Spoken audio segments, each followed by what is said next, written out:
Hello my wonderful viewers, welcome to my platform. This is Linda's TV show. If it is your first time of coming across this channel and you like what you see after watching, please subscribe, put on your notification bell, set it to all notification. In that way you'll be able to get notified each time I upload a new video, even those without notification. Here we react to all forms of videos, international and local. Every Saturday by 2 p.m. we have our interaction section. You are free to call in to air your opinion about the happenings in our society. Invite your friends, share my videos with your families and colleagues. Do not keep this information to yourself. Myself, I will be sitting down here to watch this video together with you from the beginning to the end. Then we'll go to the comment section and leave our comments, our opinion about the video we watch constructively. I'm here to address issues as usual when it becomes expedient. A lot has happened these few days and people had reacted and had expected me to say one or two things. I'm going to pick the things that I'm going to say. Henrietta, God bless you. Jayola, God bless you. Let me start with Johnson Suleman, and then we'll talk about the Leahy agreement violation, and then talk about the names of people that were submitted as killers in Igbo land, in Anambra. I want to look at Suleman's comments dispassionately, very, very objectively. God bless you. Jayola, we are going to see one day. I'd like to pay you a visit and let's gather together as a family. You know, way back in Umuahia, in my house, we were very friendly. God bless you. Johnson Suleman made a comment, and in his comments it was like he was mocking the Igbos that they are unable to produce a leader because of the rancor between them, that they hate and sabotage themselves. I have sat down to digest his comments, and I don't want to condemn Suleman. No. There are areas where he got it right, and there are areas where he got it wrong, and there are areas where he didn't have any moral basis to comment on such issues. But let's look at the right side first of all. It is not strange to find out within a particular people those that are sabotaging each other or killing each other. Although that of Nigeria is particularly dicey because it involved different ethnic groups in an enclave to govern the country. What I'm trying to say is, if we had just Biafra land and then the Igbos were speaking against themselves or Biafrans were sabotaging themselves, it will always be another Biafran that will succeed the Biafran that is removed from office, because you have a nation called Biafra, just like you have in Israel, you have such things. You have it in Saudi Arabia, you have such things. You have it in England, you have such things. The case of people sabotaging those in government so that they can take over people from the same land. What makes this one different is that it is from a country that has different nations. Like you have the Biafra nation, you have the Duduwa nation, you have those in the middle belt, and then you have the north. So when he made the comment, I tried to look into what he was saying or what he said. It made sense to an extent. To an extent in that, what can we glean from what he has said and prepare ourselves in case Biafra comes tomorrow? Don't just look at Suleman and hate him and throw away everything he said, even if he's saying the truth. Don't make an argument that somebody quoted, like the devil quoted the scriptures. Somebody was telling me that some time ago, what if the devil quotes the scripture? and he's quoted it rightly, do you support the devil what he has quoted? That scenario doesn't really play here, because we are not comparing the Igbo people with Jesus. That of the devil and Jesus was in respect to the coming of Jesus to save the world, which devil wanted to truncate from the onset. But this one, we are a people that have these internal wranglings amongst ourselves that has refused to give us an opening to take our primary position or responsibility in a given nation, although that nation, we don't have confidence in it anymore. Yes. So it is true that we started from Okadibo, we went to Evans, we went to I think Pius Anyim and the others. It ended with this man from Enugu State that was the former Senate President at the time of Obasanjo. When he was going out, he was a man that stood his ground and was very, very so respected as the last Senate leader. I've forgotten his name. Nnamdi. Okay. So, he is right to an extent. What are we learning from there? That is what I've been saying some time ago. I said, we are going to have a kind of Biafran think tank that prepares Biafra for tomorrow in case the independence comes. Because the problem that South Sudan had or has is that they were not really ready for their independence. John Garang led them for 20 years, and eventually it attracted the attention of the international community that put pressure on Jafar el-Nimeri to give South Sudan their freedom. But when the freedom came, South Sudan was not ready. There was an implosion because of internal wranglings. They had nothing on ground, no structure. They did not, have an understanding. Now we have a new nation. How are we going to run it? Let's put every other thing apart. It's a problem identified within the Igbo community. It's a fact. That is why if somebody rises up, you remember H0T formed PDP through G34. It was H0CK and James Nwobodo that went and betrayed him there in their convention, and Obasanjo was picked. You remember? It's the problem, because H0CK wanted, why should it be H0T? Why not me? Or if I don't vote for H0T, let me vote for Obasanjo, so that next time Obasanjo will see it and then grant me the opportunity to present myself and give it to me instead of H0T. The same thing with James Nwobodo. Even when Ikemba was released, James Nwobodo had a clash with the Ikemba front. James Nwobodo's people had a clash with the Ikemba front, and people were killed. So this is a problem within us. The Jews, the Israelites, when they came into their government, they already had a program set in place. No hatred for one another. And so they could build their nation. Within a space of 20 years, Israel became a formidable force that in 1967, about the time when we were having this problem with Nigeria and the war was on, there was this Yom Kippur War, which Israel defeated Arab nations that surrounded them and destabilized their armed forces. I call him James Nwobodo. His name is Jim Nwobodo. He said they came by Newi, the late Dim Ojukwu, that calls him James Nwobodo. Jim is the short form for James. Thank you, Joseph Jayola. Okay, so that was where these things were happening, because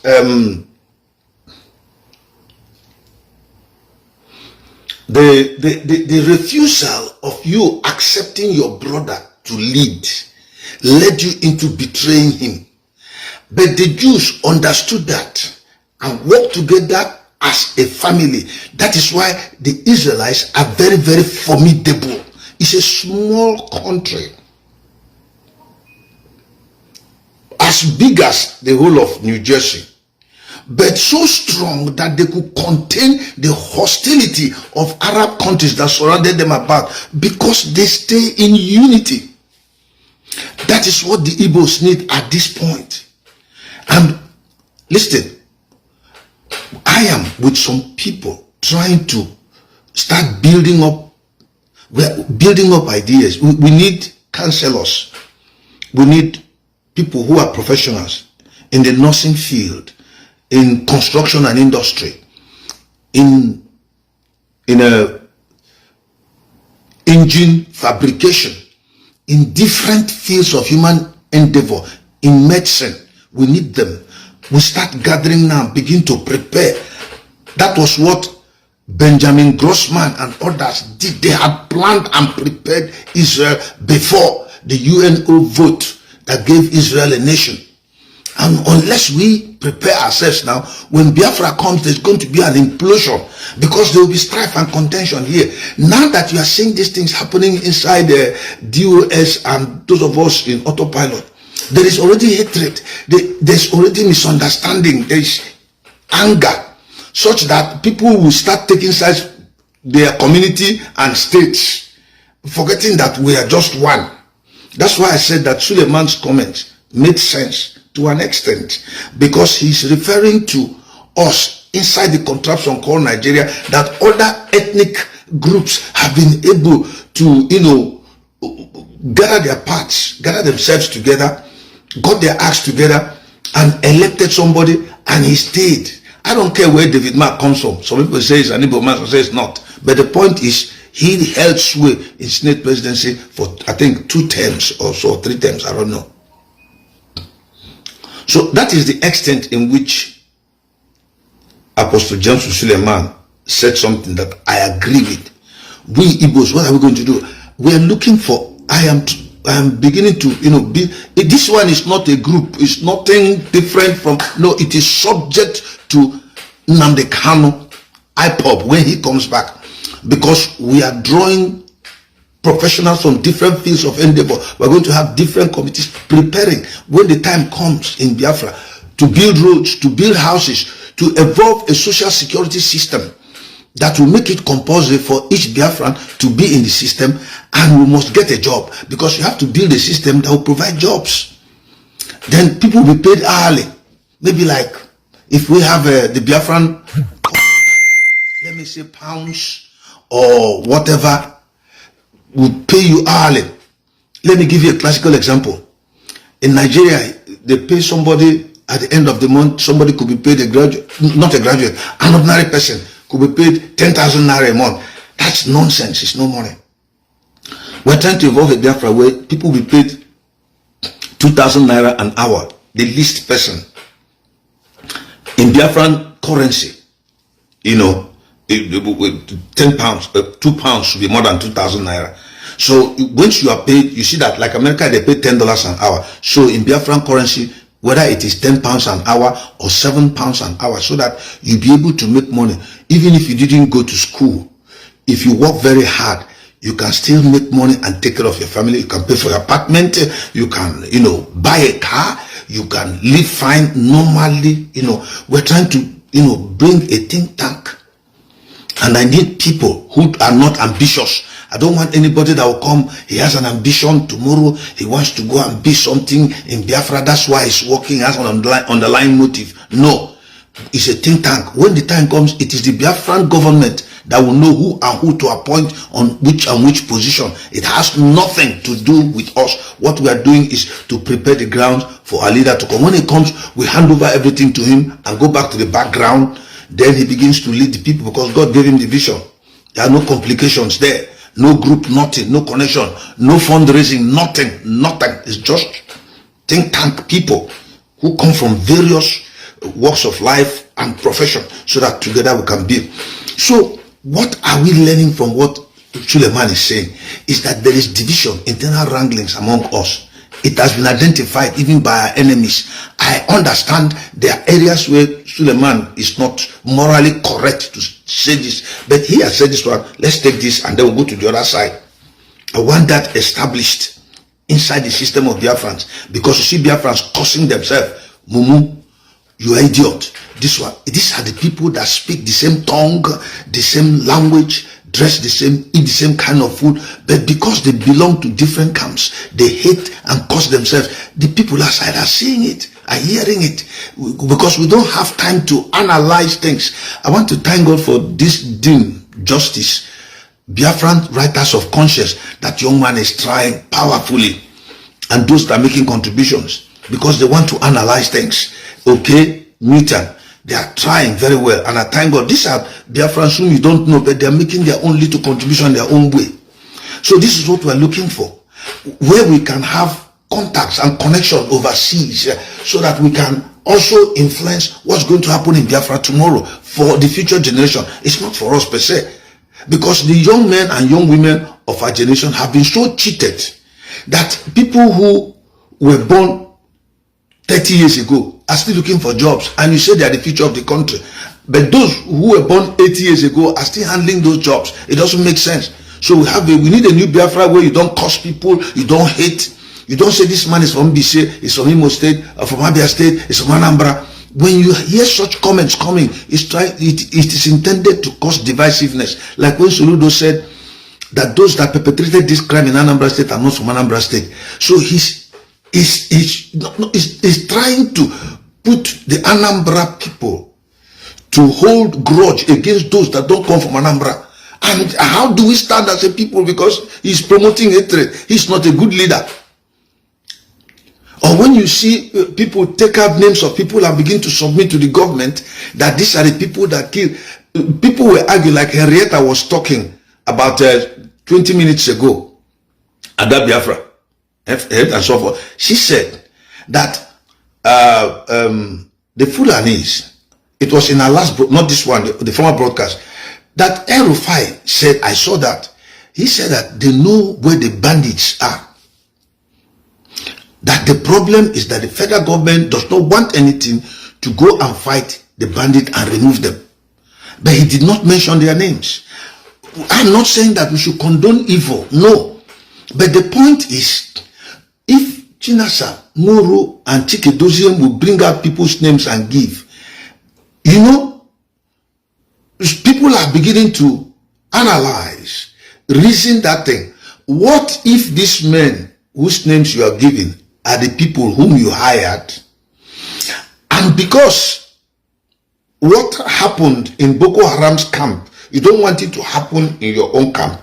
Because Boko Haram were people hired by Nigerian politicians, especially of the APC, to infiltrate the country. And Boko Haram had started even in the time of before Obasanjo's, during Obasanjo's government. Now the people that started Boko Haram could not control them and could not keep giving them money. Boko Haram went out of their way to become a problem. So people are beginning to reason concerning Chinas and Moro. What if it is the same scenario playing out here, but you don't want the Boko Haram insurgents to come into the Biafra land? That these guys are the people you have raised up like they raised Boko Haram.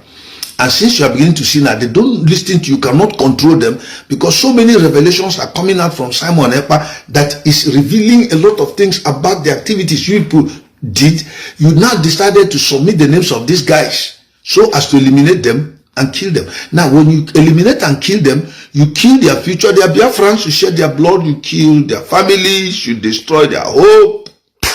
And at the end of the day, you go home, you hug your wife and give her a kiss, and kiss your own children and tell them good night, God bless you. You want them to leave. You have killed others. Because if we are working as one under Nnamdi Kanu, there will be no need for you to set up dead men squad. It's not necessary. We have ESN. And whenever we look at the Bibago, we know that there are those that are formed by Dave Umahi and co, the other Eastern state governors. So there is no reason why you should, for any way, be friendly with Soludo or trying to, exonerate yourself where they are. Biafrans don't kill people. We are not people that go murdering people. So any person that is in Bibago that is involved in killing people was hired by the government, and the same politicians are the ones responsible for killing people.